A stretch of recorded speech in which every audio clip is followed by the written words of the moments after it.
Hello everyone, and welcome to the second episode of Talking About Who. Last night, I'm sure many of you would have sat down to watch this year's Christmas special of Doctor Who, so here I am to talk about it.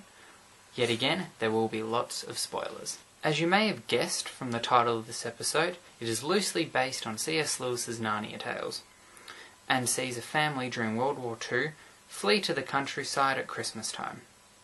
They go to a large manor, and who is the caretaker there? None other than our Doctor.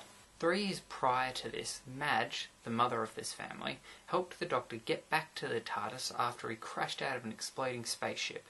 Now it's wartime, and her husband, a fighter pilot, has crashed on his way home for Christmas. So, they go to this manor, and the Doctor is there to say thank you for helping him. He wants to give them the best Christmas ever, so he's done up the house, given the mother the best bedroom in the house, put lots of toys and all sorts of cool things in the kids' bedroom. He's even put a special present under the tree for the family. It's a giant blue box. And no, it's not the TARDIS. But you could say it's bigger on the inside. As kids do, they get intrigued about this mystery gift, and that night the younger brother, Cyril, sneaks out to open it. Inside is a whole nother world, or at least another planet.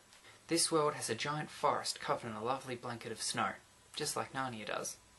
And what Cyril does, as what I'm sure most curious kids will do, and what I'm sure most of you guys would do, he enters this world to have a look around. At this point, one of the pine trees in the forest grows what looks like a Christmas bauble. Cyril then picks this bauble and it continues to grow and grow until it cracks, just like an egg, and something comes out of it. Cyril then decides to follow this thing.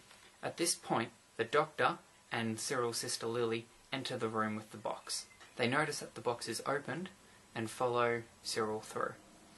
Now, at this point, it's important to notice that the planet and Earth are on different time streams, and even though Cyril entered the world not 5 minutes before the Doctor, he's 20 minutes in front of them. So the Doctor and Lily notice 2 sets of footprints and follow them, knowing that one of them is Cyril's.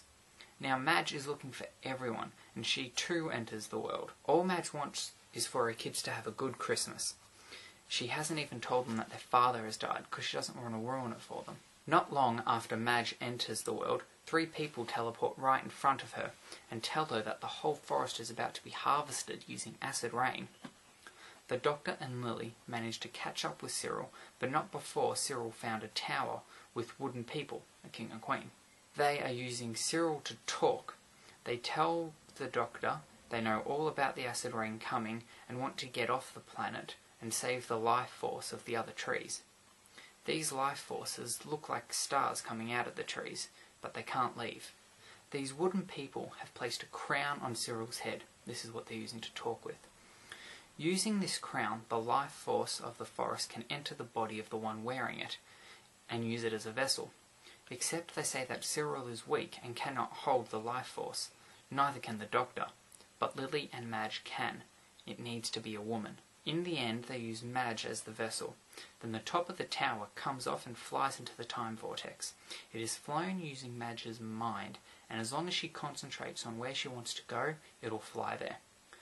First, she thinks of her husband crashing, and then of the manor where they came from. They land at the manor to find the plane of Madge's husband behind them. It has seen them and followed them through the time vortex. The Doctor says goodbye to everyone and goes to have Christmas with Rory and Amy to tell them he's still alive.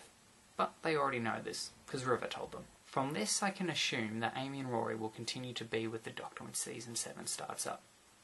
But I've heard that this will be their last season. I'll be sad to see them go, but I do believe that their stories run their course, and I'm excited to see what new companions they come up with. That's all for now.